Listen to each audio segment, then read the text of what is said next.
pessoal, retomando as nossas aulas aí via internet, via vídeos, né? Tendo em vista aí a pandemia que ainda não tomou um rumo de acabar, né? Infelizmente, estamos passando por um período aí que não sabemos até quando vai, e nos submeteu a essas aulas via internet, né?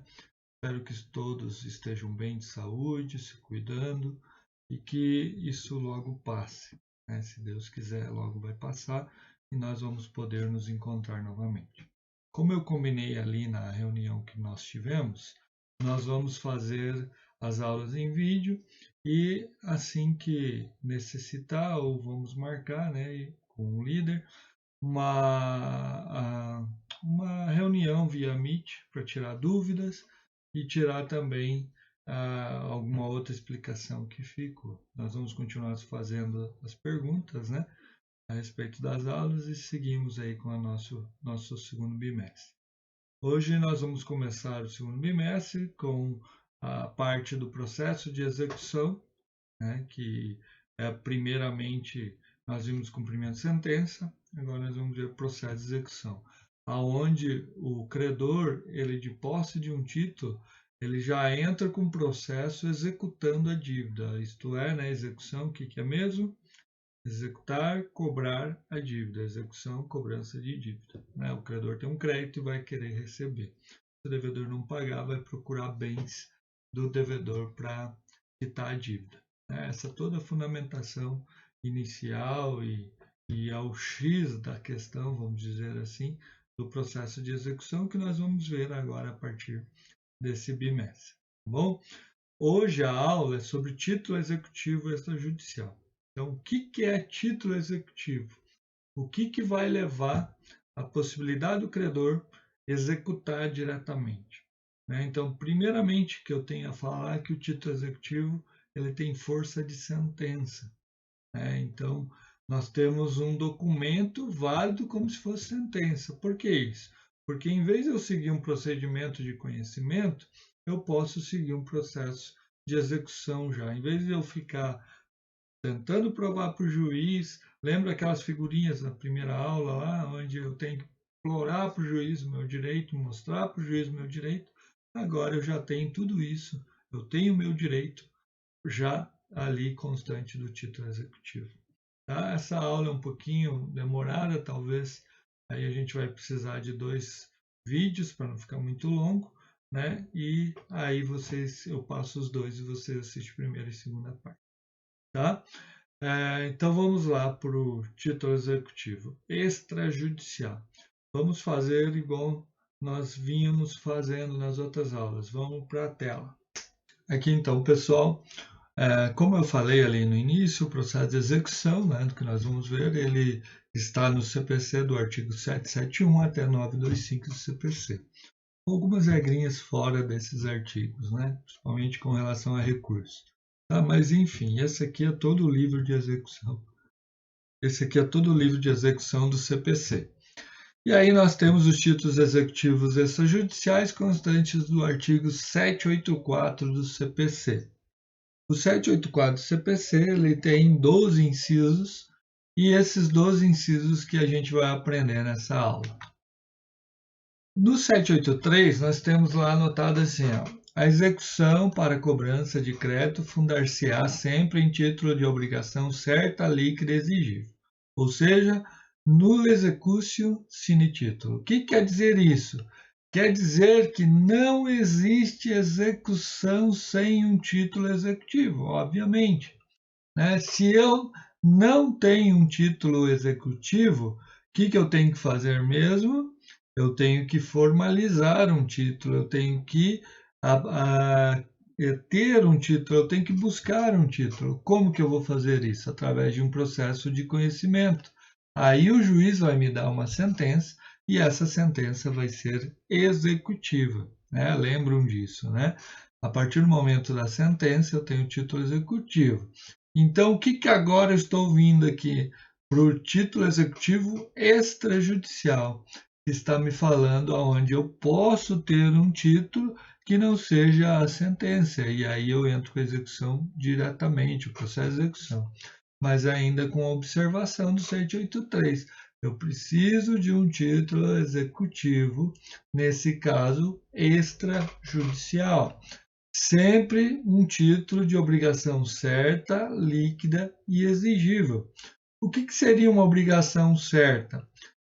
Vem de certeza, uma obrigação que existe, uma obrigação que está pautada no lícito, no negócio, no nosso caso aqui de extrajudicial, negócio jurídico, e uma obrigação que está de acordo com a lei, né? Então, um título que está dentro dos ditames das regras legais, né? Que foi criado por lei, né? Está no CPC ou está numa lei esparsa. Líquida, que tem liquidez, né? Todo título executivo extrajudicial tem que ter liquidez. Se as partes criam um título e não tem liquidez, então obviamente que eu vou precisar de um processo de conhecimento. E exigível está ligado ao vencimento da dívida, obviamente, como eu já falei no primeiro bimestre várias vezes. Tá? Então aqui eu não vou me alongar muito, porque a gente já viu no primeiro bimestre. Como que classificam-se os títulos executivos extrajudiciais? Eles classificam-se em particular e público. Isso mesmo. O particular é um título originado de negócio jurídico privado e elaborado pelas próprias partes. Então, ele existe em função de uma lei, a lei diz as regras, o que deverá conter no título, mas as partes que negociam esse título e colocam algumas coisas que elas entendem como correto, principalmente o valor do crédito, né? O valor que o credor terá direito, o valor que o devedor terá que pagar. E público, ele é decorrente de um organismo público, da administração direta, indireta, de um órgão público ou até de um cartório. Lembro que eu já falei várias vezes também para vocês uma escritura pública. A escritura pública ela é feita no tabelião. O tabelião ele faz uma escritura pública, aonde essa escritura pública ela tem fé pública. O que quer dizer isso? Ninguém discute isso. E além de ninguém discutir, ela tem efeitos erga omnes, efeitos em cima contra todos. Tendo efeito erga omnes, ela pode ser apresentada em qualquer momento. Então, a partir do momento que eu crio a escritura pública, ninguém se discute. Para discutir uma escritura pública, tem que entrar com uma ação judicial e provar de forma clara, né, com provas, que aquela escritura pública é fraudulenta. Mas é muito difícil, porque ela tem fé pública. O tabelião ele trabalha em função disso, né? Dessa fé pública, desses processos públicos. E qualquer situação que ele não venha observar, ele pode perder o cartório, né? E ele não vai querer isso. Então, o público ele tem selos, tem assinaturas, tem um monte de defesa, de proteção para que esse documento público tenha uma clareza e chegue a efeitos erga omnes. Tá bom? Então nós vamos ver esses dois tipos de título executivo extrajudicial. Tá? Os títulos executivos extrajudiciais são criados por lei, como eu já falei. A lei fixa suas características formais indispensáveis. Então, ela vai dizer lá o que deverá constar nesse título: o nome, o valor, o emissor do título, o local de pagamento e assim por diante. É requisito legal. Se não tiver o título, tem nulidade. Nessa situação, a lei diz o que deverá ter e as partes vão incluir o que deverá ter. O valor, mas a lei não diz o valor, as partes vão dizer o valor. O local de pagamento, a lei diz que tem que ter o local de pagamento, as partes vão falar onde é o local de pagamento. Então a lei dispõe, o título é esse, tem essas características e tem que ser preenchido. Quem preenche, as partes oriundas do seu negócio jurídico efetuado. Então, como eu disse lá no início das aulas, o negócio jurídico que cria aqui o título executivo extrajudicial. Nós não vamos ter um título executivo extrajudicial sem um negócio jurídico. Como assim, professor? Imagina um acidente de trânsito. O acidente de trânsito, as partes não negociam, as partes são pegas de surpresa, né? Claro, um agiu de imperícia, avançando sinal vermelho, imprudência, né, negligência, porém, eles não negociaram isso, né? Eles não falaram, vamos lá hoje cometer um acidente de trânsito. Não. Então, essa situação, só se eles chegarem a uma composição amigável e ele falar, eu vou te dar, eu vou te pagar. Ele confessa a dívida, né? A pessoa que está errada. Aí eles vão ter um negócio jurídico a partir dessa situação, no segundo momento. Agora, se eles não chegarem a um acordo nenhum, não tem um negócio jurídico. Então, a lei diz lá qual que é o título executivo, e aí eu tenho a criação de acordo com o negócio jurídico. Tá? Então, o título ou está no CPC ou está em leis esparsas, leis especiais. A partir de sua existência, os títulos são formalizados de acordo com o negócio jurídico realizado entre as partes, que eu acabei de explicar. Ok? A partir de então, eu tenho os títulos executivos extrajudiciais que estão relacionados no artigo 784 do CPC. Temos, então, a partir daí, os seguintes títulos. Eu vou começar inciso por inciso, explicar, e aí nos incisos a gente vai vendo quais são os títulos. Okay? O primeiro título é os títulos cambiários, os títulos de créditos, que estão no inciso 1. Temos lá a letra de câmbio, a nota promissória, a duplicata e a debênture. E o cheque. Tá? Nós vamos ver cada um deles. Porém, eu já chamo a atenção de vocês aqui que esses títulos de créditos, vocês vão ter uma aula só sobre eles, com a formalização, com a lei, com os requisitos, com todas as suas especificidades, tá? A sua validade, né? Por que eles existem, etc, etc, etc. O que são e etc. Tá? No 8º período. Então, não vou me aprofundar neles, não vou falar de endosso, não vou falar de título nominal, não vou falar nada. Eu vou falar algumas situações que a gente pode ver aqui na nossa execução, por exemplo, como a prescrição de cada um deles. Eu vou dizer o que é e passar por cima. Você vai adentrar essa matéria no 8º período, tá? Se alguém quiser ir mais a fundo, aí está cheio de material na internet aí sobre os títulos de créditos, é só buscar já. Mas isso aí, calma, que no 8º período vocês vão aprender no semestre que vem. Ok? Então vamos ver lá os títulos de créditos. Esses títulos de créditos também chamados de títulos cambiários. Tá? Então nós temos lá, primeiro, cada um deles, aqui uma observação, cada um deles tem uma lei que o especifica, que o diz, a validade do título de crédito tal é isso, tá? Isso aqui a gente vai ver. E a gente vai começar justamente pela letra de câmbio e a nota promissória, ok? Aí então eu tenho a letra de câmbio e a nota promissória. Onde que normatiza a letra de câmbio e a nota promissória? Tá? Elas inicialmente foram normatizadas num decreto de 1908, 2044 de 1908. Porém, o Brasil é signatário de uma convenção de Genebra, a mesma convenção que tratou sobre direitos humanos e tal. Ela teve uma regulamentação dos títulos de crédito também. Então, em todos os países que participaram da Convenção de Genebra, que assinaram, os signatários, eles adotaram uma lei uniforme de título de crédito. E essa lei uniforme, ela passou a vigorar no Brasil através do decreto número 57.663 de 66. E a partir daí ela regulamentou e fez algumas mudanças na Lei 2044 de 1908, no que trata a letra de câmbio e a nota promissória. A letra de câmbio e a nota promissória, elas são dois títulos parecidos. Tá? O primeiro título de crédito existente no mundo foi a letra de câmbio. Tá? O que é um título de crédito? O que vem a ser essa situação? Tá? Primeiramente, ele é um documento.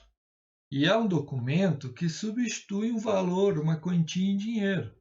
Então pensem em vocês, a gente pode observar isso num cheque que todo mundo já deve ter visto, né? Então coloco lá 10 mil reais. Em vez de eu andar com 10 mil reais na mão, eu ando com 10 mil reais em cheque, né? Num determinado cheque. É muito mais fácil de guardar. E vou até o banco compensá-lo, né? E a letra de câmbio também. A letra de câmbio, assim como todos os títulos de crédito, surgiram para substituir o dinheiro, para não ter uma necessidade de estar portando altas quantias. Vocês devem ter visto algum filme aí antigo. Eu assistia muito Bang Bang. E antigamente o dinheiro não era nem papel, era mais moeda, moeda de prata, de ouro. E aí o que acontecia? Os bancos iam transportar o dinheiro de uma cidade para outra, né, ou até quantias de determinadas pessoas, iam através de diligências, né, com guardas armados e tal, e tinham os assaltos às diligências. Então, justamente para que isso parasse de acontecer, os bancos começaram a emitir letra de câmbio. A letra de câmbio para que ela representasse uma quantia em dinheiro. Então, tinha que levar um dinheiro de uma cidade para outra. Então, o banco da cidade A emitia uma letra de câmbio para a cidade B, que ele tinha aquele dinheiro lá, e aí o banco da cidade B pagaria a quem estivesse portando aquela letra de câmbio. Então, envolvia três pessoas, né? Um banco, primeiro a pessoa que estava de posse do documento, e o banco B. Tá? Então, por isso, ela é chamada de uma ordem de pagamento por meio do qual o sacador dirige ao sacado uma ordem para que o mesmo pague a importância consignada na letra a um terceiro denominado tomador. Vai funcionar assim, ó. Então, o, o banco, né, ele fala para o outro banco, dá ordem de pagamento para o outro banco, pagar quem está de posse da letra de câmbio. Às vezes o tomador pode ser o próprio sacador, né? Manda o sacado pagar ele mesmo. Tá? Isso pode acontecer. Letra de câmbio provavelmente vocês não viram e provavelmente nem vão ver ainda, né? É um documento mais ou menos assim. A lei diz que tem que ter tudo isso aqui, tá? Letra de câmbio, o nome do sacado, o valor, a cidade, a assinatura, espaço onde a parte coloca o aceite. Aceite é a pessoa concordar com o título, com a dívida. Assina. A partir do momento que ele assinou, ele confessou a dívida. Tá? Uma espécie de confissão de dívida. Tá? Então, como eu falei ali, nós temos o sacador que emite para o sacado que vai pagar. Então, o banco A emite para o banco B pagar quem está de posse do título. Tá? Hoje em dia, é usado esse letra de câmbio? Não é usado no comércio, né? É usado em algumas transações de investimentos de grandes bancos, né? De grandes quantias e também através de contratos de câmbio, de importação, exportação. Tá? Então, talvez eu não vi ainda uma execução de letra de câmbio. Né? Deve se dar em grandes portos, cidades de portos, de capitais, etc. Né? E aqui nós não temos ainda. Pelo menos deve ter tido, mas eu não vi. Tá? Mas aí está a letra de câmbio, eu repito, vocês vão aprender mais no semestre que vem. A letra de câmbio, por ela estar na lei uniforme, ela é a base do entendimento de todos os requisitos legais dos títulos executivos extrajudiciais, títulos de crédito, desculpe. Os títulos de crédito são títulos executivos extrajudiciais, mas os títulos de crédito, que são esses que eu falei ali no inciso 1, vocês vão aprender no oitavo período. A letra de câmbio vocês vão aprender, que vai servir de base para vocês entenderem todos os outros. Tá? Então, como eu falei, não vou muito a fundo nessa parte. A nota promissória, ela é um título de crédito emitido pelo próprio devedor, ou seja, é uma promessa de pagamento. Então, a letra de câmbio, ela é uma ordem de pagamento, onde alguém dá uma ordem de pagamento para outro pagar o credor. Aqui não, o próprio devedor fala para o credor, eu vou te pagar. Tá? Evidentemente, se ela é pagamento à vista, não tem por que ela existir, né? A pessoa paga já quita a dívida. Né? Então, ela vai existir em pagamentos a prazo. Né? Então, ela começou a existir muito em pequenos negócios onde a pessoa assinava um documento falando que aquilo que ela havia comprado ela ia pagar mais para frente, né? Então é uma promessa direta e unilateral de pagamento à vista ou a prazo. À vista eu não vejo muita finalidade, né? Pode ser de um dia, de repente, ou a prazo, efetuado em caráter solene pelo promitente devedor ao promissário comprador. Tá? Então nós temos a nota promissória aqui. Quem nunca viu uma nota promissória dessa? Quem trabalha com pequenos comércios, né? Eu lembro que a minha mãe vendia Avon quando eu era pequeno e ela trabalhava já com nota promissória. Isso aqui você compra em livrarias e aí preencha, né? O número da nota promissória não precisa. Se você emite várias notas promissórias, daí seria bom colocar, né, 1 de 2020 e assim por diante, dizer quantos que você emite. Vencimento da dívida, quando você vai pagar, o valor que vai ser pago. Daí aqui o dia do vencimento por extenso, né? Pagar por si, por essa nota promissória, a quantia a fulano de tal, CPF do credor, né? O credor que vai ser pago, o CPF do credor, a quantia tal, em moeda corrente do país, pagável em local do pagamento, o emitente quem está prometendo pagar, o CPF, o endereço e a assinatura. E a data que ela foi emitida, né? Principalmente se ela vai ser pago mais para frente, né? Então aqui a emissão dela. E aqui se tiver algum avalista, né? Que vocês vão aprender o título de crédito, que ele pode ter um avalista, pessoa que assume também junto com o devedor a responsabilidade pelo pagamento da dívida. Tá? Essa é uma nota promissória que todo mundo já deve ter visto por aí. Então, a letra de câmbio é uma ordem de pagamento, a nota promissória é uma promessa de pagamento. As duas são decorrentes da lei, repetindo aqui, como eu falei, Decreto 2044 de 1908 e a Lei Uniforme de Genebra, que ela é chamada Lei Uniforme, que é o Decreto 57663 de 66. Tá? Para efeitos aqui da nossa execução, então o que vai interessar para a gente? A prescrição, tá? A prescrição da dívida. Nessa parte da prescrição, eu vou explicar uma situação a par disso aqui. Então, vamos lá. Então, gente, com relação à prescrição, e sim, eu estou colocando aqui. Gente. Então, pessoal, vamos voltar. Então, pessoal, com relação à prescrição, vocês têm que observar assim: existe duas situações. Primeiro, é a prescrição para executar um título.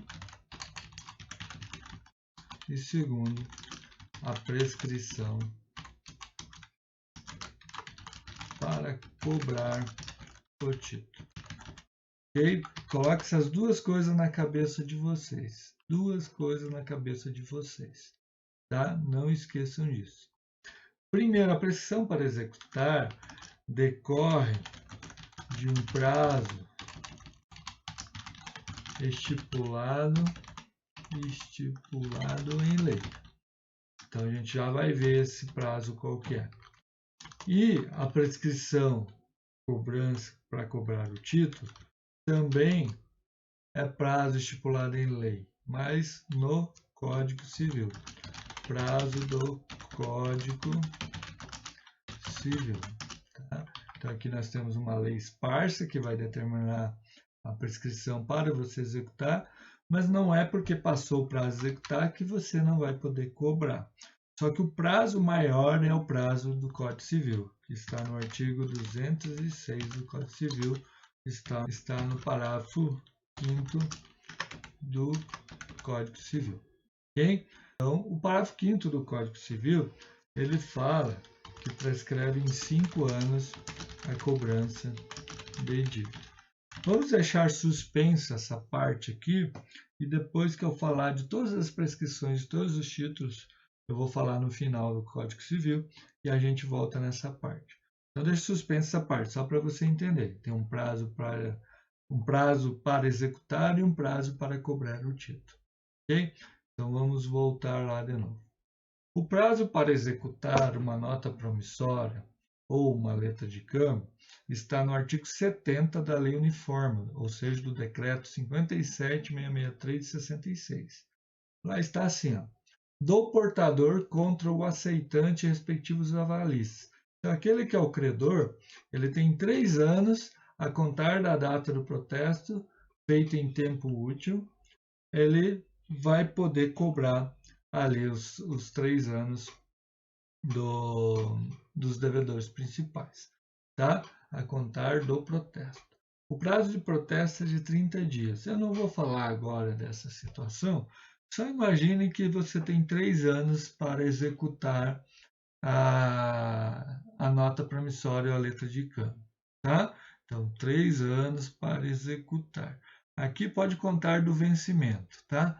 Eu não vou adentrar na matéria do 8º período, senão a gente vai perder muito tempo. O vídeo já vai ficar longo aqui, e aí que fica longo mesmo, tá? Então, pensem assim, 3 anos. O professor lá no 8º vai ensinar o protesto e o prazo lá que ele é feito, tá? Senão perde oportunidade na letra de câmbio e na nota promissória.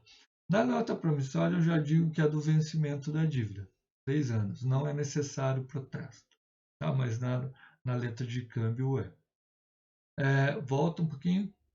Contra o endossante ou sacador, 1 ano contado da data do protesto, tá?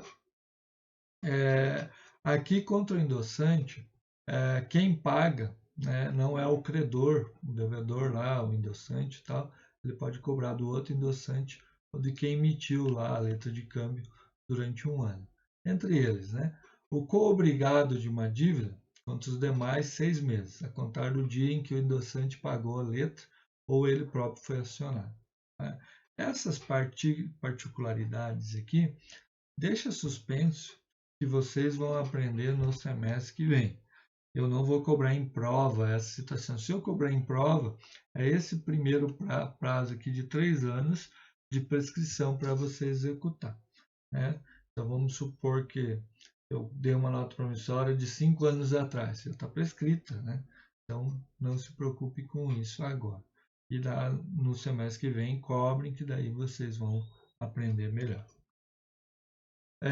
Dito isso, nós encerramos promissória e duplicata, lembrando, gente, que.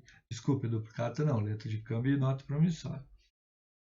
Lembrando que eu falei pouquíssima coisa, falei o que é e a prescrição. Só.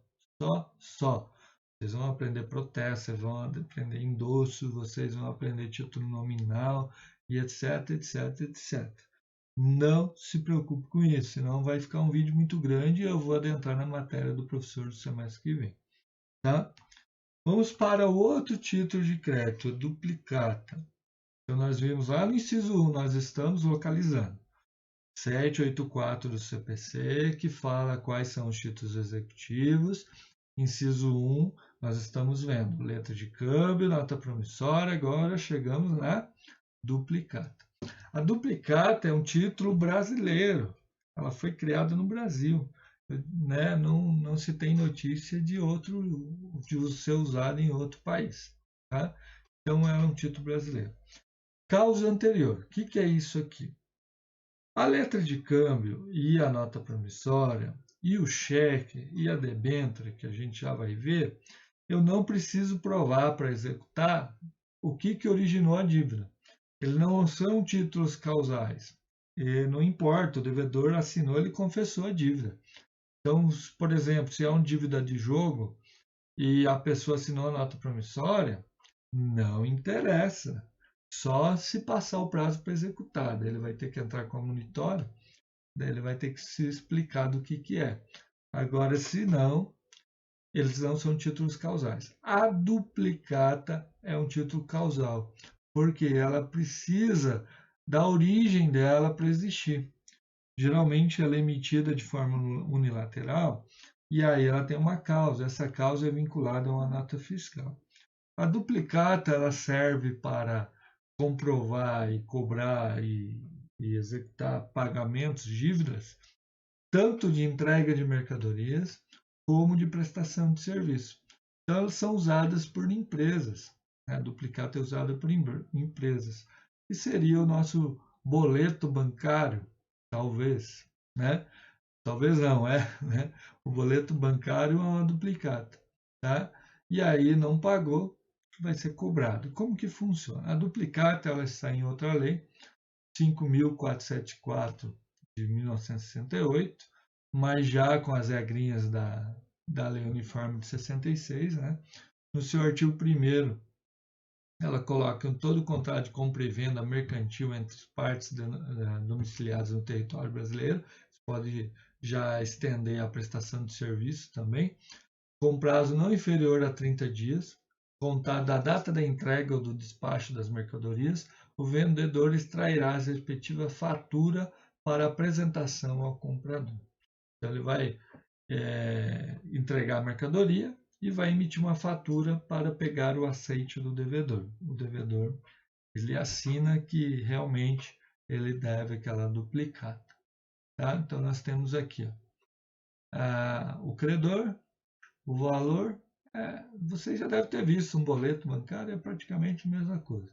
Número do título, vencimento, data da emissão, espaço para o aceite, que é a assinatura do devedor, praça de pagamento, onde vai ser pago, o devedor quem é, os dados do devedor, endereço, CPF e o valor por extenso. Aí eu tenho uma duplicata, né, para pagamento de uma dívida. O que ocorre muito na duplicata é que ela é emitida de forma unilateral e é emitida sem assinatura do devedor, ou seja, sem o aceite. É o que é mais comum, né? A pessoa, por exemplo, ela manda vamos pensar numa empresa que vende material de escritório. Você está lá no teu escritório de advocacia e fala, olha, pode me trazer aqui um material, uma resma de papel, grampeador, ou clips para o grampeador. Né? Hoje usa menos essas coisas, mas se usava bastante, né? O material de limpeza e tal. E ela vai, emite uma nota fiscal, vai e te entrega as mercadorias.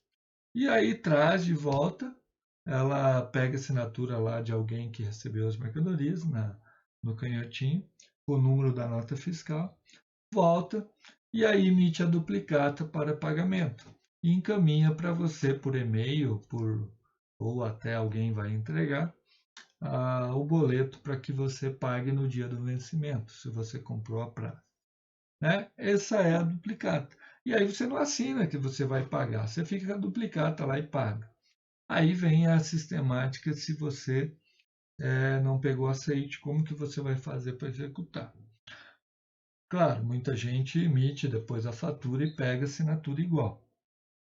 Aí, a duplicata com o aceite, ela não precisa de requisitos nenhum. Ela já está vinculada ali, ela vai estar vinculada à nota da fatura, que é a nota fiscal, o valor, né, o número da fatura, e pegou aceite. Pronto, é título executivo.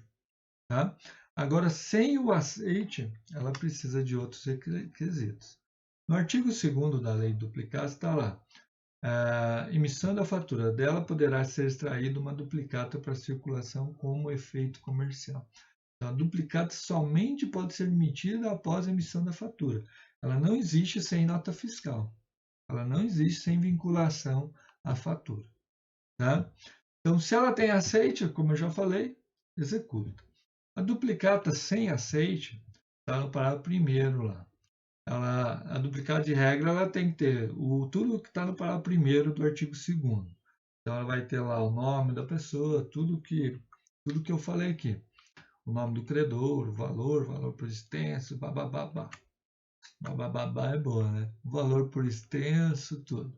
Tá? E aí ela vai ter todos os requisitos. Se ela não tiver o aceite, aí tem que ficar de olho mais nisso. Número da fatura, a data certa do vencimento, tem vários, né? Aqui nós temos 3, já pulamos para o 8. Mas eu estou falando os principais. se ela não tiver ali o aceite. A declaração de reconhecimento de sua exatidão e da obrigação de pagá-la será assinada pelo comprador como aceite cambial. Tem aceite? Ótimo. Não tem aceite, não tem assinatura? Aí eu preciso ir para o artigo 15 da Lei 5.474/68, que é a lei duplicata. A cobrança judicial duplicata será efetuada de conformidade com o processo aplicável. A duplicata aceita, protestada ou não. Aceita, ótimo. Duplicata não aceita, contando que cumulativamente. Então, olha aí, aceita, beleza, os requisitos, falei, repito, é o que está lá. Não aceita, aí tem que ter mais isso aqui, senão ela não vai ser título executivo. Precisa ser protestada para que proteste no cartório no local do aceite. Tá? Esteja acompanhada de documento hábil, comprovatório de entrega e recebimento da mercadoria. Então, no canhotinho lá embaixo da nota fiscal, vai ser destacado e você vai fazer uma rúbrica que recebeu o que estava discriminado na nota fiscal número tal. Esse canhotinho vai voltar para a empresa. Então, esse canhotinho é a entrega das mercadorias ou assinatura lá da prestação de serviço. E o sacado não tenha comprovadamente recusado o aceite no prazo nas condições que a lei determina. Ele pode ter recusado o aceite, principalmente quando for enviado por protesto. Como que ele recusa o aceite? Está no artigo 8º. Ele só vai poder recusar o aceite por avaria ou não recebimento das mercadorias, quando não expedidas ou não entregues por sua conta e risco, vícios, defeitos, diferenças na qualidade ou na quantidade das mercadorias devidamente comprovadas e divergência nos prazos ou nos preços ajustados. Aí ele pode recusar o aceite. Como que funciona o protesto, gente? O protesto, existe cartórios que são cartórios públicos, né? E que a pessoa ela vai trabalhar com títulos e documentos. Então, eu quero protestar, eu tenho que ir nesse cartório, levar o título e falar, eu quero protestar. E aí, o protesto é uma formalidade. Antes de protestar, o cartório ele vai notificar o devedor vai ser notificado que terá 3 dias para pagar aquele título de crédito, então também serve como cobrança. E se ele não pagar, será lavrado o protesto. O que é lavrar o protesto? Ele fica negativado. Então, se ele vai comprar algum imóvel, se ele vai comprar algum bem ou pegar algum financiamento, vai aparecer que na hora que ele for tirar uma certidão negativa no fórum, que ele foi protestado. E sem pagar o protesto, o crédito dele é perdido. Né? Então, ele não vai ter crédito. Então, o protesto também serve para cobrar e serve para anotar o devedor no cadastro de maus pagadores. Tá? Então, ao receber o protesto, se ele preencher esses requisitos aqui, ele tem que fazer um outro processo de sustação de protesto. Né? Tem que entrar com a medida cautelar, sustar o protesto para depois. Hoje pode entrar tudo junto, né? De conhecimento, sustando o protesto e já seguindo. Mas às vezes não dá tempo, né? 3 dias. Ele susta o protesto e depois ele tem 30 dias para entrar com a principal, como vocês aprenderam em tutela de urgência. Tá? Então, repetindo e resumindo aqui com relação à duplicata. Para executar a duplicata, requisitos principais lá do artigo 2º.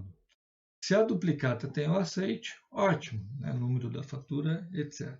Sem aceite, artigo 5º. Protestada, com a nota fiscal junto, comprovante da entrega de mercadorias ou realização do serviço e sem recusa do aceite.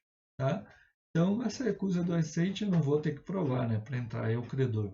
É o devedor que vai ter que provar, comprovar lá depois. Agora, se ele fez, aí vão ter que discutir de uma outra forma. Tá? Então, com isso em mãos, eu executo. Então, aceite, posso, só tem os requisitos preenchidos, assinado, beleza. Sem aceite, eu preciso de ter todos esses requisitos preenchidos. Tá? O D não, que o D quem vai provar é o devedor. Sem recusa, é ele que vai provar que ele recusou. Daí ele quebra a execução se ele provar que recusou. Ok? Duplicata também prescrição. Segue a mesma linha lá da nota promissória. e da letra de câmbio, desculpa. Então, por quê? Porque como ela veio em 68, ela veio posterior à lei uniforme, então seguia os mesmos ditames da lei uniforme. Então, contra os sacados respectivos avalistas, 3 anos, desculpe, pelo credor, e contra o endossante, seus avalistas, 1 ano, contada a data do protesto, e de qualquer dos... Então, para cobrar os avalistas, ele tem que protestar. Para cobrar o devedor principal, não. De qualquer dos cobrigados contra os demais, 1 ano contado da data em que tenha sido efetuado o pagamento do título. Tá? Deixa o suspenso mais um pouquinho a prescrição. A gente já vai chegar no final quando eu falar do cheque lá. Ou vamos falar então das 3 aqui, melhor. Repetindo então, com relação à prescrição, então vamos voltar lá. Olha aqui, gente. O do cheque é um pouquinho diferente, eu já vou falar. Mas nós temos aqui a prescrição do título, que a gente já viu ali. Vamos colocar que é de 3 anos. E a prescrição aqui para cobrança que é de 5 anos. Tá? Então, 3 anos, 5 anos. Então, se eu tenho 3 anos e aqui 5 anos, me sobra 2 anos. Certo? Então, se eu não entrar com execução em 3 anos, eu tenho 2 anos para propor ação de conhecimento, porque ela não é mais título executivo extrajudicial, né? Ela passou 3 anos, eu não tenho mais como executar, mas eu tenho 2 anos para fazer ação de conhecimento. Porém, como vocês aprenderam no semestre passado, esses 2 anos de ação de conhecimento, justiça comum, eu posso adentrar com ação monitória. Eu tenho certeza que todo mundo falou ação monitória, porque aprendeu. Principalmente a turma da manhã, que eu que dei essa matéria para eles. Tá? Então, nós temos 3 anos para executar, ou 2 anos aí depois para entrar com ação monitória. Tá? Então, eu executo em 3 anos, ou mais 2 anos ação monitória. Juizado não tem monitória. Juizado especial não cabe monitória. Então eu tenho que no juizado entrar mesmo com ação de cobrança. Mas juizado é um trâmite tranquilo, não vai ter maiores problemas. A parte vai ser citada, o juiz vai marcar audiência, vai ser comparecer na audiência, não tem acordo, o juiz vai julgar aquele título que não é mais executivo, mas é uma cobrança. Julgou procedente, dá a possibilidade de executar a sentença. A ação monitória, como ela é intermediária, ela vai ser citada para pagar em 15 dias ou se defender. E aí depois vem a sentença também da ação monitória. Tá? Então, a ação monitória é uma intermediária entre execução, intermediária entre ação de conhecimento. Tá? Se alguém não entendeu, pergunte aí, depois a gente tira a dúvida em aula, ao vivo. Ok? Ao vivo e a cores. Voltando então, debêntures, que está lá no inciso. Já ouviram falar em debêntures? Eu creio que não. Debêntures também é um título que não é muito comum, né? Ela está ligada a títulos de empresa, principalmente não, né? De sociedades anônimas, que vocês também não aprenderam, mas vão aprender. Então, a debênture é um título um pouquinho atípico, né? Tá ali colocado certinho, mas não é tão comum. Tá, o que é a debêntures ali? A pessoa empresta seu dinheiro para uma empresa, então é como se ela investisse na empresa, né? Ela, de certa forma, compra ações. Recebe um rendimento anual acertado no momento da compra, por exemplo, 6% mais IPCA. Esses ativos pertencem à renda fixa, portanto, a taxa de rentabilidade deve se manter até a data do vencimento. No resgate das debêntures, você receberá o capital que emprestou à empresa, já corrigido, e os rendimentos anteriores acertados. Se a empresa não te pagar no final, você tem um título executivo extrajudicial para executar a empresa, sob pena de penhora. Tá? Ok? Cheque. Cheque é o título executivo de crédito, né? Título de crédito que é executivo, mais comum, que todo mundo já viu um cheque. Né? Tá ali o checoso ali. Tá? Todo mundo já viu ou teve um cheque, né? Eu usei muito cheque. Hoje o cheque, ele de certa forma está obsoleto. A gente usa cartão de crédito. Acontece que antigamente só tinha cartão de crédito quem tinha realmente condições financeiras boas. Então todo mundo emitia cheque. Você ia numa loja comprar prazo, você emitia cheque e fazia pagamentos em até 6 meses, porque o cheque prescreve em 6 meses, né? Tá aqui, ó. Já vou falar disso.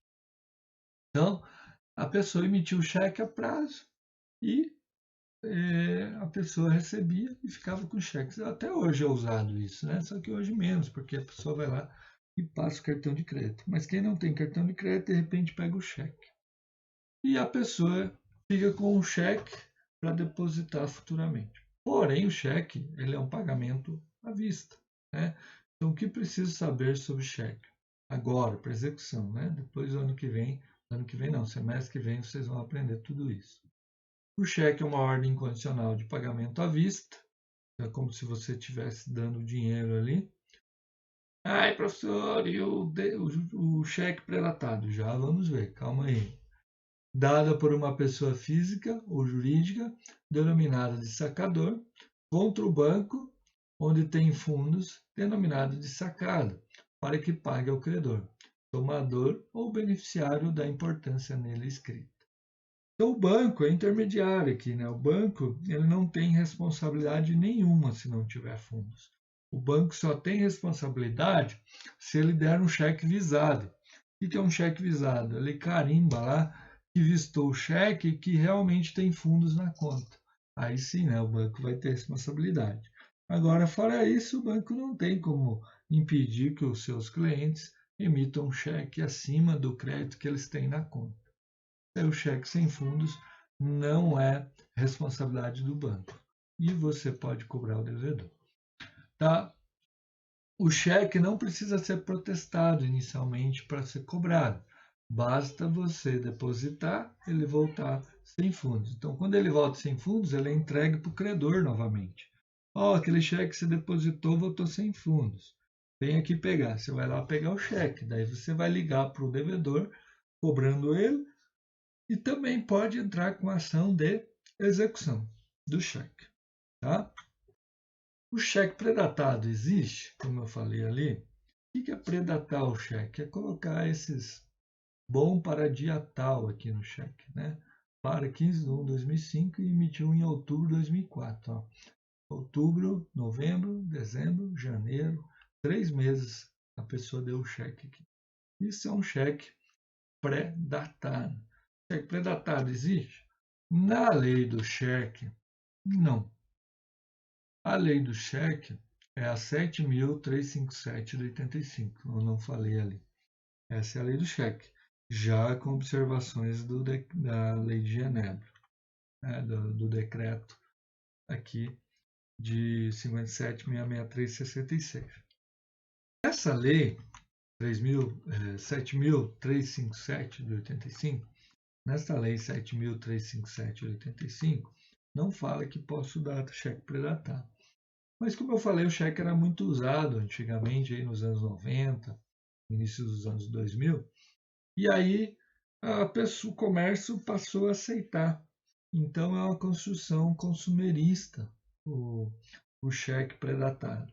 E o STJ começou a aceitar entendimento que o cheque predatado ele é uma convenção entre as partes, né? Então ele é um negócio feito entre as partes, independentemente se é fornecedor, consumidor, pode ser em vias privadas também, sem problema, sem relação de comercial, só de pagamento, sem problema nenhum. E ele existe.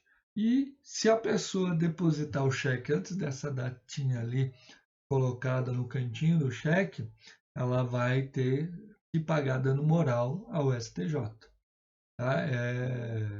O STJ ele entende que gera um dano moral porque vai ser cobrado um monte de taxa e tal da conta da pessoa que estava desprevenida daquele dinheiro antes, né? Evidente que nosso exemplo R$ 9, isso não vai acontecer, né? Porém, o cheque, né, principalmente cheques maiores, de repente a pessoa deu predatado porque vai receber futuramente o dinheiro e pagar. Não recebeu ainda, vai gerar um monte de desconto, de taxas na sua conta, e isso vai cobrar da pessoa, inclusive com dano moral. Tá? O cheque predatário, faço uma observação para vocês aqui, tem que ser dessa forma aqui a caneta. Tem muita loja que tem um papelzinho que grampeia aqui no cheque, chorãozinho, ou grampeia até aqui, ou ainda fala que tem que ser a lápis para não borrar o cheque. Não, isso não.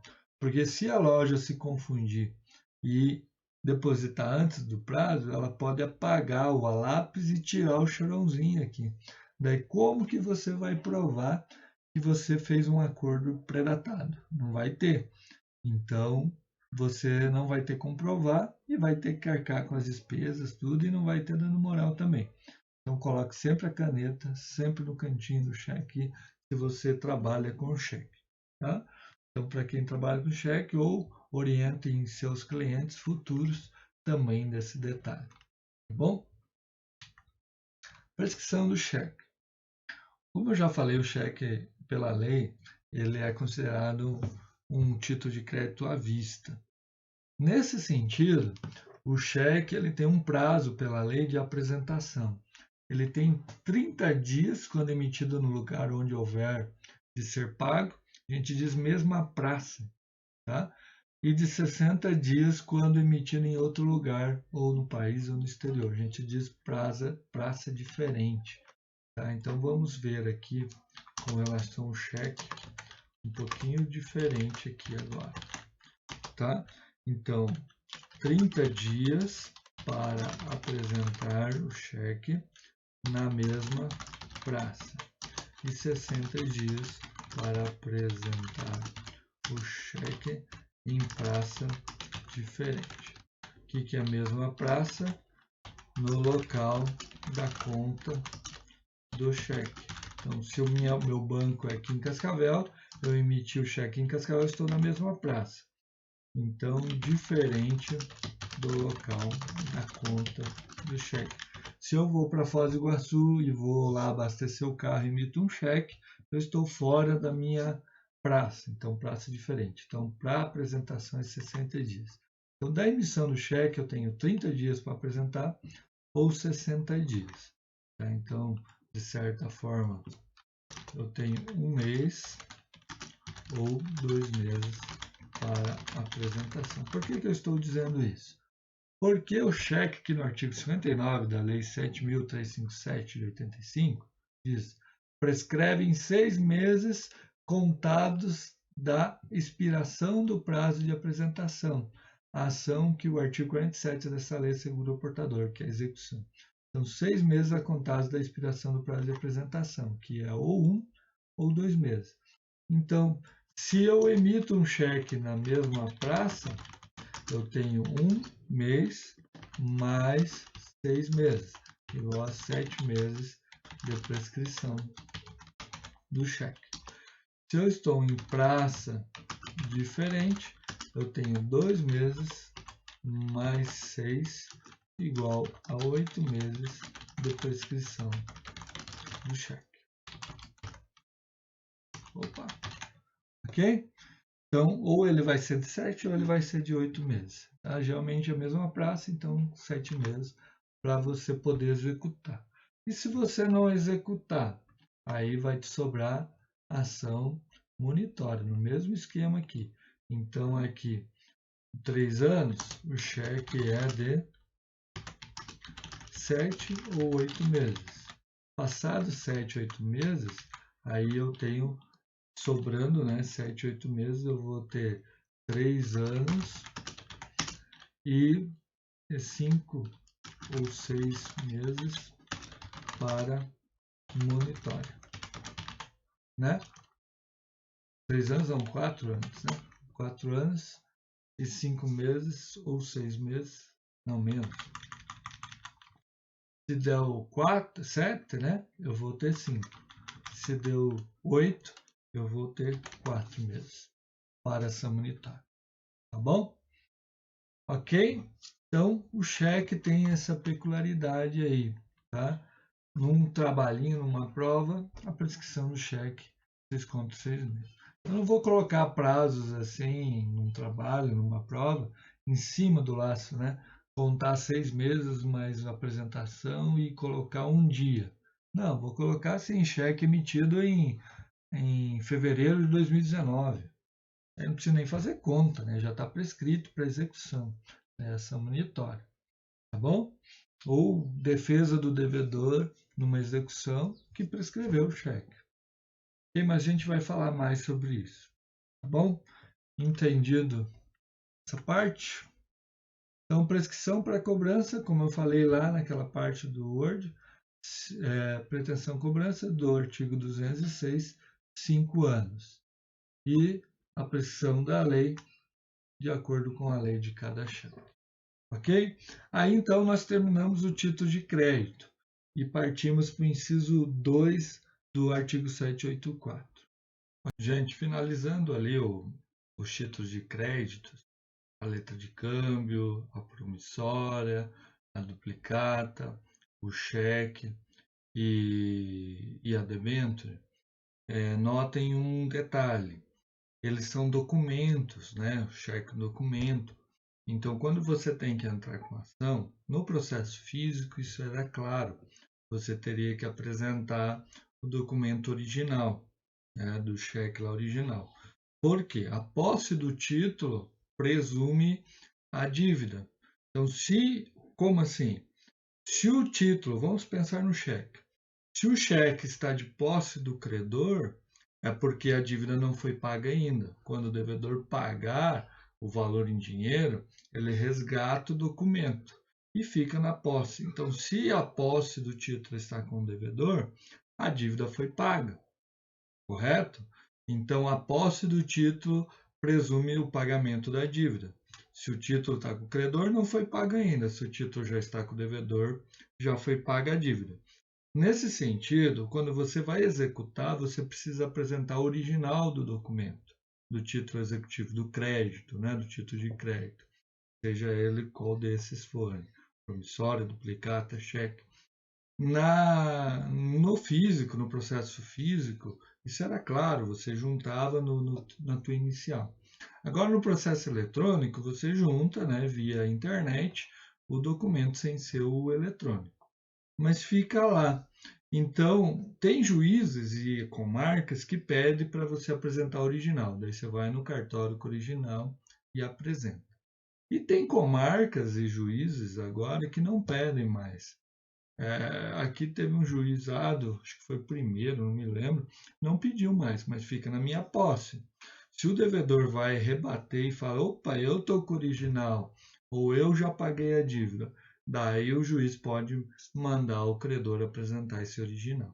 Entendeu? Então, a boa-fé do autor, através do seu advogado, presume-se que o título está com ele. Se o devedor se defender alegando isso, que o título já foi pago, compete ao credor apresentar. Ah, professor, uma cópia autenticada desse título serve como executivo? Não, porque eu posso tirar uma cópia autenticada antes do devedor me pagar a dívida. Ele me paga, entrega o original e depois fica com a cópia.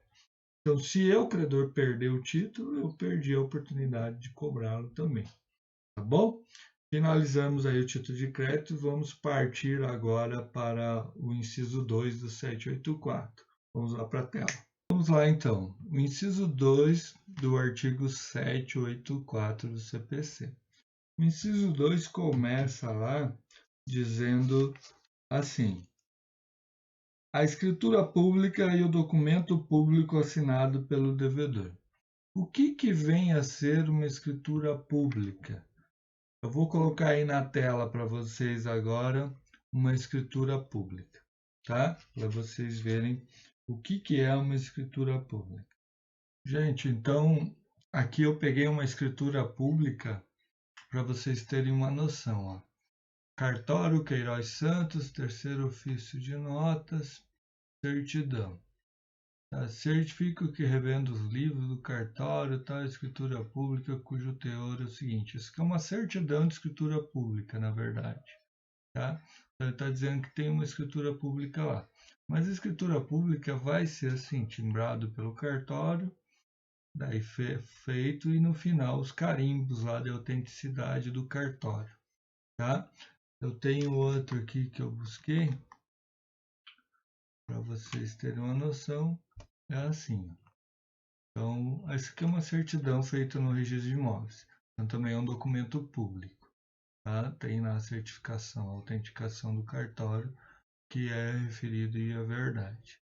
Aqui é um monte de certidão com a autenticação do cartório. Então, todos esses documentos feitos em cartório, eles vão ter um determinado selo, né? Onde vai colocar a autenticidade do cartório, que o cartório realmente fez aquilo, né? E segue uma ordem numérica lá, tem igual tá vendo aqui o código, né? O recorde, para a pessoa identificar. Então, tudo isso aqui gera uma autenticidade do documento público. E esse documento, escritura pública, ele tem muita força, ela é força de erga omnes contra todo mundo, tá? Porque foi feito e pronto. Ah, pode ser anulado? Pode, mas aí é mais difícil que um documento particular. Você tem que entrar especialmente com um processo só para anular esse documento público. Já o documento particular, você pode alegar sua nulidade já no próprio processo que ele está resolvendo. Tá? Então, se eu usar como prova uma escritura pública, claro, posso alegar se esse for o objetivo do processo. Mas se essa escritura pública for uma prova de uma outra situação, aí eu tenho que entrar com um processo próprio de anulação da escritura pública. Por exemplo, a compra de um imóvel. Eu vou dizer, não, a pessoa não comprou o imóvel. Então, tem que suspender o processo e entrar com uma nulidade de compra e venda daquela escritura pública. Tá? Então, o inciso 2 ali, que ele fala, o inciso 2 que ele fala que documento público, no CPC velho já tínhamos a escritura pública, que é esse documento feito no cartório, com autenticidade, no tabelião, bababá. Todas essas situações públicas que ele tem, né? É como se o cartório fosse o próprio Estado, o tabelião fosse o próprio Estado lá na investidura estadual, nessa situação de emitindo aquele documento. Outro documento público assinado pelo devedor. Então, se equipara qualquer tipo de órgão assinado pelo devedor, como uma espécie de confissão de dívida, né? Que tem um crédito, lembrando sempre, certo, líquido exigível, né? O título, e aí qualquer documento público com autenticidade. O documento público ele vai ter o timbre de onde ele foi feito e assim por diante. Tá? Qualquer tipo de obrigação pode ser executado desde que não exista condição dependente de fatos por apurar. Então, qualquer documento público ou particular, que a gente já vai ver o particular, independentemente da obrigação, ele pode ser executado. Voltando um pouquinho, título de crédito só cabe obrigação de pagar a quantia certa. Não tem como colocar entrega e obrigação de fazer lá. Mas no documento público, no particular, é evidente que pode ser qualquer tipo de obrigação. Tá? O público requer uma autenticação do agente público para aí exigir-se mais a assinatura de duas testemunhas. Desculpe. Aqui é uma situação do particular. Acabei colocando aqui e não vi. Eu já estou me antecipando aqui. Ó. Temos o inciso 2. Vamos falar o inciso 2 e o 3 em conjunto. O 3 fala documento particular assinado pelo devedor por duas testemunhas. Por que documento particular? Porque é feito fora de um órgão público, fora do cartório. Eu trouxe um exemplo aqui de particular para a gente ver. Esse aqui, ó, pode ver, ó, não tem timbre nenhum, contrato de compromisso de compra e venda, tá vendo que foi redigido de forma pelos contratantes, eles fizeram o contratado, promitente vendedor, comprador, falaram tudo que aqui tem que falar e assinaram ao final. O certo é fazer uma rúbrica em todas as vias do contrato, Tá certo fazer uma rúbrica aqui. E assinaram, reconhecido firma no primeiro tabelião, e aqui veio a assinatura das testemunhas, que não precisa estar reconhecido firma. Então, o reconhecimento de firma no particular é para provar que realmente foi feito esse documento naquela data específica, ou seja, 22 de junho de 2012, senão vai ter discussão, né? Então, apesar de ser particular, ele tem um pouquinho público no reconhecimento de firma, né? Para dizer que realmente isso foi feito dia 22 de junho. Mas ele continua sendo particular. O conhecimento de firma não torna ele público. O público ele tem que ser feito no cartório e tem que ter os carimbos do cartório, senão ele não é documento público, é escritura pública. O documento público feito na prefeitura, na Receita Federal, estadual, também vai ter a assinatura lá do superintendente ou do responsável por aquele órgão, e aí vai ter um carimbo de autenticidade também, tá bom? Aí nós estamos falando de documento público.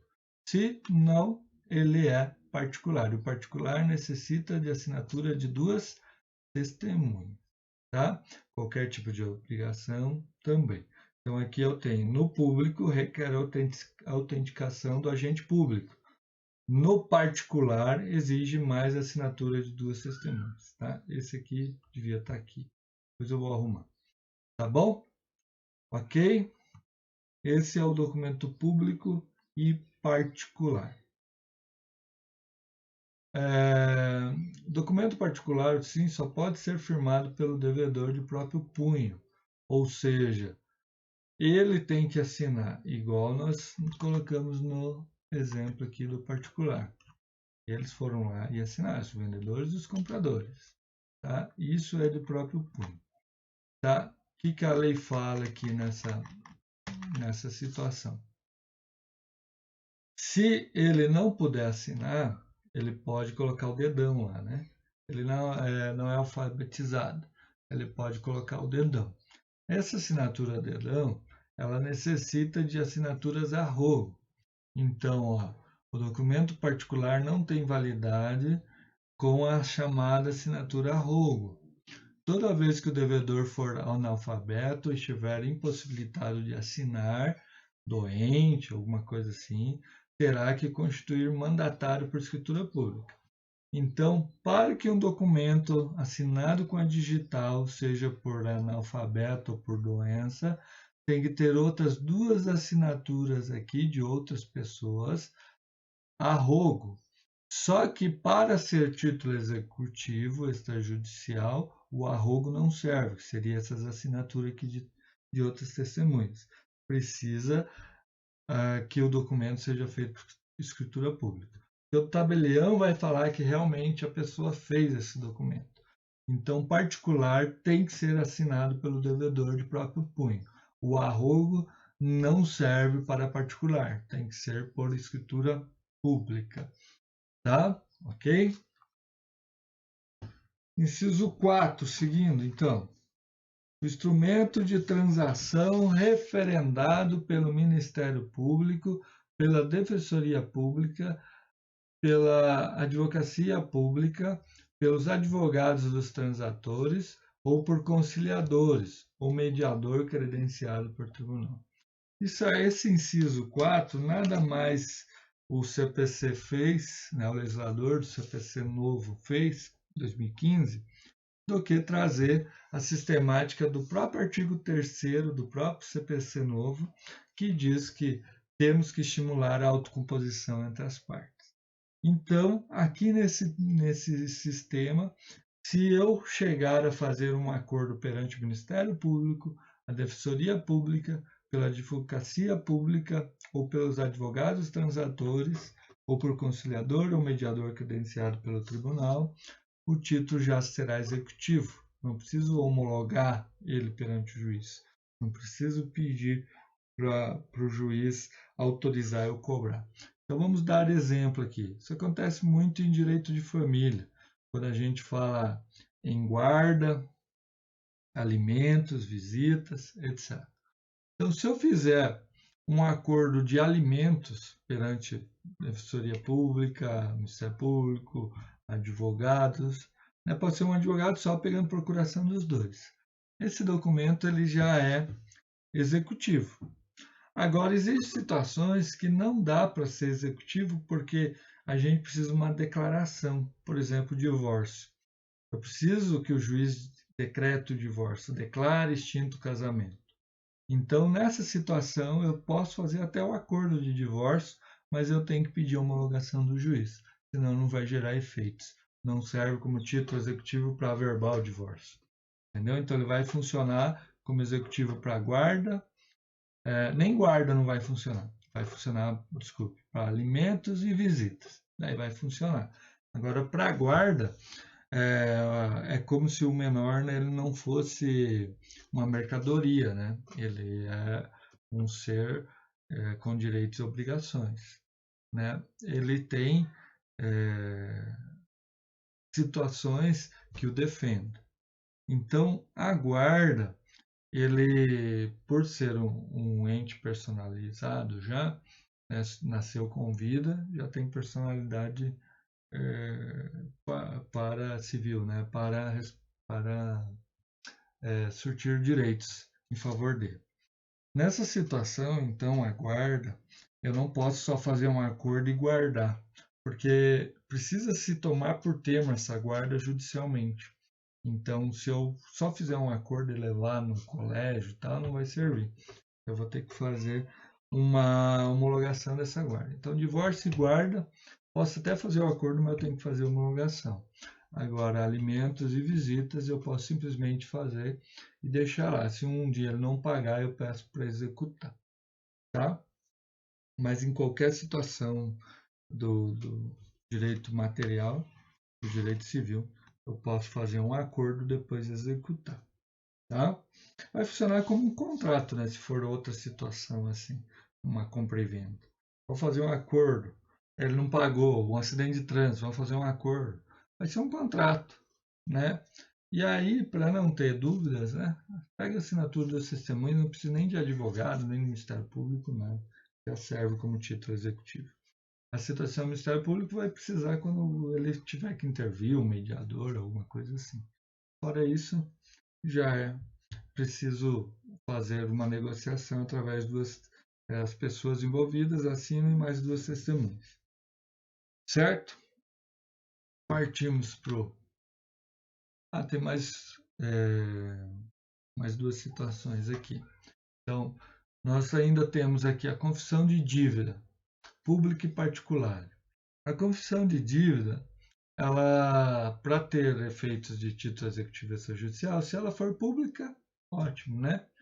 Ou é escritura pública, é um documento público com autenticação do ente público. Se ela é particular, duas testemunhas necessita para ser título executivo. Caso contrário, a gente tem que cobrar. Contrato de abertura de crédito é título executivo? Isso aqui deu muita discussão já.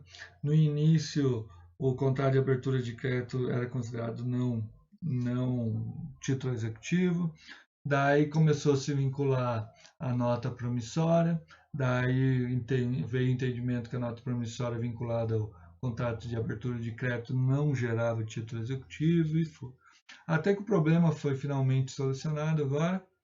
Criou-se a cédula de crédito bancário como título cambiariforme, dotado de força executiva. Então, é uma mescla de contrato com título de crédito. E aí, ele pode ser executado agora o contrato de abertura de crédito. Realmente se vinculava extrato, etc. Agora é título executivo se ele for de acordo com a cédula de crédito bancário. Ok? Inciso 5. O contrato garantido por hipoteca, penhor, anticrese ou outro direito real de garantia e aquele garantido por calção.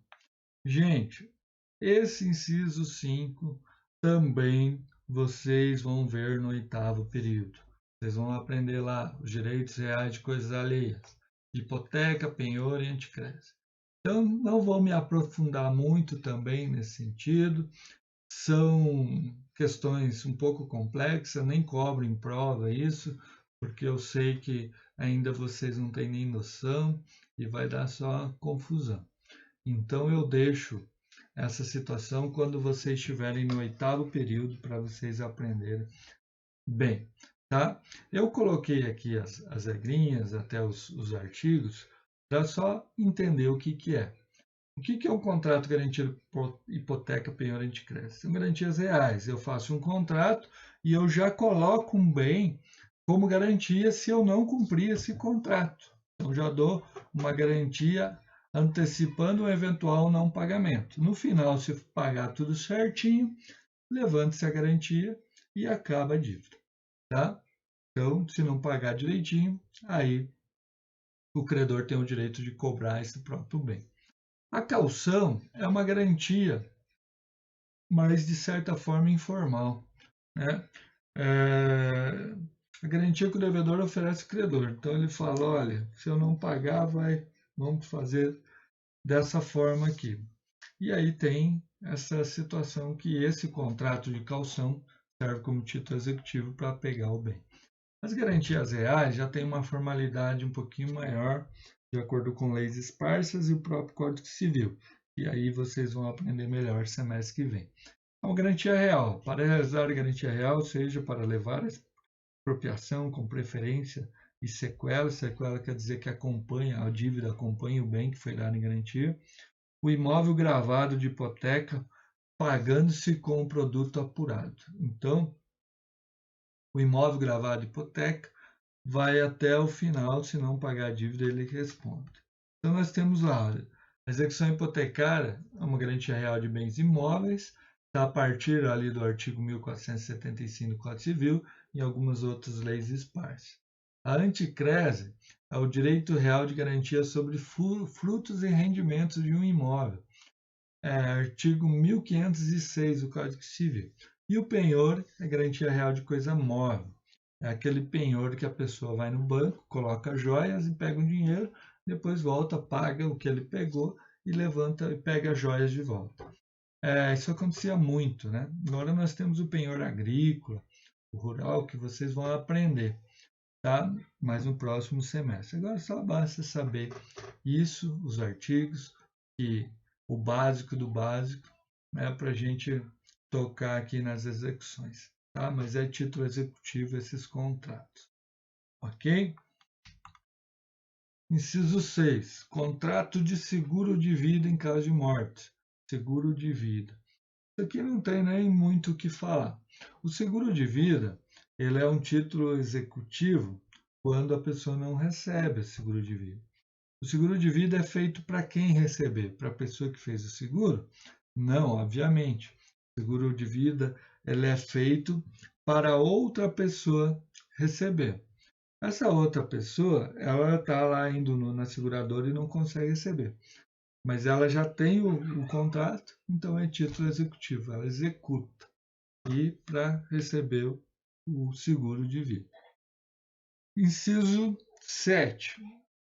O crédito decorrente de foro e laudino. Isso aqui provavelmente vocês nunca ouviram falar, não vão ouvir falar, mas vão aprender efiteuse junto com os direitos reais de coisas alheias, porque é uma espécie também de vínculo de um bem com determinada coisa. Enfiteuse não existe mais no direito brasileiro, ela era do artigo 678 do Código Civil 16. Hoje, lá no artigo 2038 do Código Civil 2002, diz que se tiver a enfiteuse, aplicar alguma situação de enfiteuse, ainda aplica o Código de 16. Então, o Código 16, pasmem, gente, tem uma parte ainda que não foi revogada, que é o artigo 678, que trata da enfiteuse. A enfiteuse, ela existe, é quase pré-histórico a enfiteuse. Por quê? As pessoas, né, que tinham grandes posses antigamente, inclusive até a Igreja Católica, que tinha grandes posses, elas não davam conta de plantar nas suas terras, cultivar, então elas entregavam para alguém cultivar a terra e essa pessoa pagava uma renda para o dono do bem. Ela, de certa forma, passava a ser dono, era tipo uma concessão. Então, ela passava, a pessoa poderia vender, fazer o que queria, porém, ela sempre tinha esse vínculo com o senhorio. Né? Então, o foro é uma pensão anual paga ao senhorio, do que ele tem de rendimento com a terra, e o laudênio é um pagamento feito em caso dele alienar o imóvel. Então, uma porcentagem vai para o senhorio também. Existe no Brasil ainda, professor, tal, pelo que se tem notícias, né, em Petrópolis, no Rio de Janeiro, tem algumas enfiteuses na Bahia, parece que tem em Salvador também, em Terras da Marinha, e aí ela está sendo extinta com o tempo. E aí, conforme vai sendo extinta, não se cria mais nenhuma. Então vai chegar um momento que não vai ter mais. Daí o Código 16 perde o seu efeito. Mas por enquanto que se for discutir, e aí precisou colocar no inciso 7 que o título o foro e o laudeno decorrente da enfiteuse é título executivo extrajudicial. Se trouxe do Código 16, claro, do Código Civil, mas se trouxe do Código de 73 ainda isso, tá? No CPC novo. Mas provavelmente vocês nem vão ver isso aí, tá? Mas vão aprender no 8º período o que é enfiteuse. Ok? Seguindo. Inciso 8. O crédito decorrente comprovado, documentalmente, desculpe, comprovado, decorrente de aluguel de imóvel, bem como de encargos acessórios, tais como taxas e despesas de condomínio. Então, nós temos um contrato de aluguel, e esse contrato de aluguel é título executivo independente se ele tem duas testemunhas assinando ou se ele é público. Então, o contrato de aluguel é título executivo. E aí eu posso cobrar junto com o aluguel qualquer taxa decorrente desse contrato de aluguel. Taxas de luz, água, telefone, internet e despesa de condomínio. Tudo eu posso cobrar do locatário. Tá? E esses encargos de condomínio, quando, vamos supor, o locatário só devia encargos de condomínio, aí não era título executivo. Porém, agora no CPC a gente já vai ver agora mais para baixo, no inciso 10, que se tornou título executivo. Mas deixa suspenso um pouquinho, já chegamos lá. Tá? Mas o contrato de aluguel, devidamente escrito e assinado, é título executivo extrajudicial. Inciso 9. A certidão de dívida ativa da Fazenda Pública da União, Estado, Distrito Federal, dos municípios, correspondente a créditos inscritos na forma da lei. Quando o ente público tem que cobrar do contribuinte que não paga imposto, a gente se tem um órgão público chamado Fazenda Pública. Essa Fazenda Pública ela é representada pelos procuradores da União, do Estado e do município, que vão agir em nome do Estado para cobrar as dívidas. Então, qualquer imposto não pago, ele vai para a Fazenda, e a Fazenda executa. Então, a Fazenda, representada pelo procurador, executa a cobrança de tributos não pagos. Isso existe uma lei de execução fiscal. É uma lei esparsa, com prazos e outras regulamentações diferentes do que a execução normal. Então, provavelmente lá no núcleo de prática vocês podem pegar ainda algum físico lá, mas podem também pegar via internet da Fazenda Pública, corre na Fazenda Pública hoje no Paraná, uma vara especializada, qualquer comarca tem, e você vai executar, eles vão te executar o contribuinte. Como procurador, você sempre vai ser autor na Fazenda Pública. Como réu, você poderá defender o contribuinte na Fazenda Pública. Existe a Lei 6830 de 80, com várias regrinhas. Isso eu já faço um parênteses e aconselho vocês. Vamos fazer prova da OAB, vamos fazer concurso, dê uma olhada nessa lei. Ela não é muito grande, mas tem muitos prazos diferentes. E existe uma PL, né, projeto de lei, aí em andamento desde 2007 para alterá-la. Pelo que eu olhei, os prazos continuarão diferentes lá, mas a sistemática de embargar, por exemplo, já de imediato, já vai mudar. Então, hoje ainda, a lei antiga de 80 está no formato da execução de título extrajudicial antigo e, mudando, vai, de certa forma, atualizar no que é o CPC hoje na parte de execução, mas com algumas regrinhas diferentes. Tá? Então, se entrar em vigor a PL 2007, notem, já dê uma olhada se forem fazer concurso, qualquer tipo de prova, OAB, etc. Ok? Não vou me alongar aqui, que provavelmente vocês verão essa lei também em direito tributário. Ok? Inciso 10, aqui o condomínio que eu falei lá em cima, e a gente chegou aqui. O crédito referente às contribuições ordinárias ou extraordinárias de condomínio edilício previstas na respectiva convenção ou aprovadas em Assembleia Geral, desde que documentalmente comprovadas. Notem aqui, gente, que tem que ter na convenção e aprovado em Assembleia como será esse documento que provará a taxa de condomínio. E aí se torna um título executivo.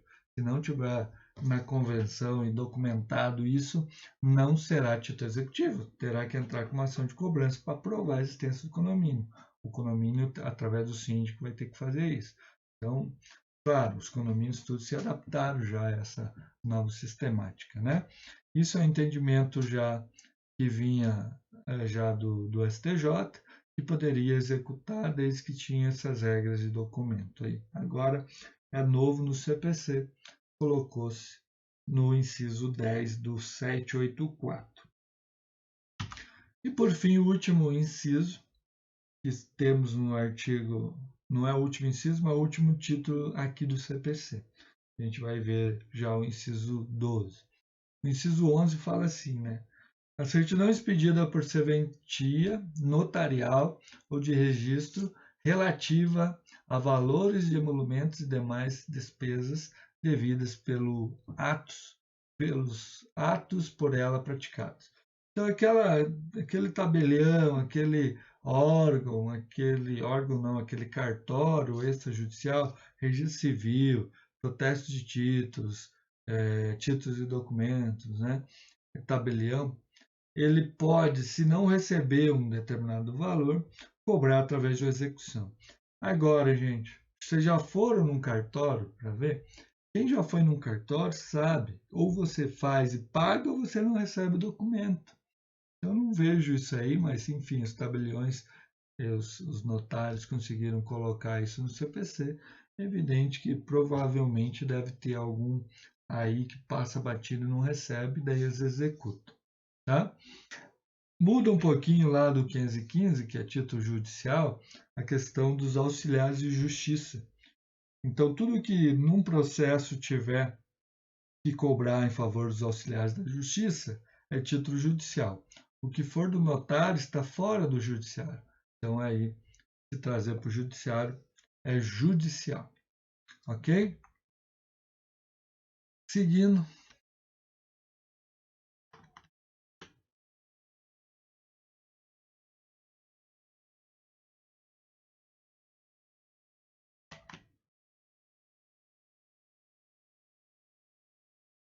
Finalizando aqui, então, o inciso 12. Todos os demais títulos aos quais, por disposição expressa, a lei atribuir força executiva. Então, como eu falei no início, e eu já falei no trabalhinho nosso que fizemos lá, o título judicial, ele é taxativo, só do 515 lá. Agora, o que a gente está aprendendo aqui hoje, o 784, título executivo extrajudicial, esse é criado por lei. E não é só o que está no CPC que é título executivo. Também temos em leis esparsas. Exemplo disso é o contrato de honorário de advogado, né, ou os honorários de advogado fixado em sentença. O artigo 24 do Estatuto da OAB diz que é um título executivo. Então, não preciso nem de duas testemunhas em contrato de honorários, é só executar. Crédito da Previdência Social, uma lei 8.212, 91. Cédulas de crédito rural, cédulas de crédito industrial, cédula de crédito rural, cédula de crédito industrial, contratos de alienação fiduciária, cédula de crédito imobiliário, cédula de crédito bancário, e tem mais algumas aí, eu coloquei essas, né? Não vamos adentrar só para saber que lei coloca outros títulos executivos também. Com observações finais aqui, eu coloquei os parágrafos do 784, que diz assim, ó, a propositura de qualquer ação relativa a débito constante do título executivo não inibe o credor de promover-lhe a execução. Então, se alguém estiver discutindo a ação, o título, eu posso executar, só vai não poder executar se der um efeito suspensivo, uma tutela de urgência suspensiva para cobrar. Senão, eu posso cobrar aqui. Entro cobrando da mesma forma a execução. E os títulos executivos estrangeiros, extrajudiciais ou oriundos de país estrangeiro, não dependem de homologação para ser executado, desde que esteja de acordo com as regras do país, ou seja, dos países signatários lá da lei do Tratado de Genebra lá, né? E aí tem, ó, no parágrafo 3º, só terá eficácia executiva quando satisfeitos os requisitos de formação exigidos pela lei do lugar de sua celebração, né? Então não pode estar em desacordo com a lei do país lá, e quando o Brasil for indicado como lugar de cumprimento da obrigação, pagamento da dívida daquele título estrangeiro. Senão, não vai ser considerado. Ok?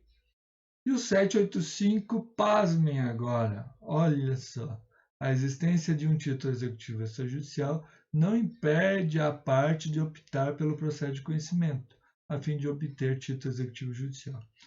Eu sempre falei, se eu tenho título, eu executo. Se eu não tenho título, eu busco um título. Esse aqui é novo, CPC novo, não tinha no velho. Era assim que era no velho. Mas, gente, se eu tenho um título de crédito, se eu tenho um título executivo, para que eu vou entrar com ação de conhecimento? Não tem lógica. Só vai ter lógica se eu quiser, além do que está no título, buscar mais coisas. Um acidente de trânsito, por exemplo, a pessoa me deu um cheque para pagar a dívida. Só que daí eu vou falar, olha, mas lá no dia a gente achou que era o valor tal, mas agora subiu as peças, o dólar subiu, etc, etc. Agora ficou um valor maior. Então aí eu tenho que entrar com ação de conhecimento. Ou numa outra situação que eu vou buscar junto com a dívida dano moral, então daí eu busco uma ação de conhecimento. Mas nada impede também que eu entre com execução e com ação de conhecimento para buscar essas outras coisas. Tá? E aí a gente finaliza o título executivo extrajudicial. E a partir desses títulos a gente vai aprender agora a executar obrigação de fazer, obrigação de entrega e obrigação de pagar a quantia certa. Ok? Obrigado a todos. Qualquer dúvida, só chamar. Discutiremos isso numa aula, numa reunião lá, via Meet.